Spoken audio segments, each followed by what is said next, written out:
આજે આપણે બનાવવાના છે સ્વાદિષ્ટ એવી મસૂરની દાળ। તો બનાવવાનું શરૂ કરી દઈએ। તો એના માટે સૌથી પહેલાં આપણે કડાઈમાં તેલ ગરમ કરીશું। તેલ ગરમ થઈ જાય ત્યારબાદ આપણે એમાં કઢી લીમડી નાખી દઈશું।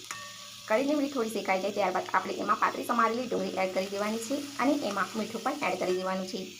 આપણી ડુંગળી એને સારી રીતે મિક્સ કરી દેવાની છે। ડુંગળી થોડી બહુ શેકાઈ જાય ત્યારબાદ આપણે તેમાં આદુ લસણની પેસ્ટ એડ કરવાની છે અને એમાંથી જ્યાં સુધી સારી એવી ગંધ ના આવી જાય ત્યાં સુધી એને આપણે શેકતા રહેવાનું છે। તો શેકાઈ ગયું છે। હવે હું એમાં ઝીણા સમારેલા ટામેટાં એડ કરી દઈશ। બધી વસ્તુને સારી રીતે મિક્સ કરી લેવાની છે।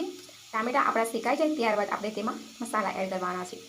મસાલામાં હું અહીંયા લાલ મરચું અને હલ્દી પાવડરનો યુઝ કર્યો છે।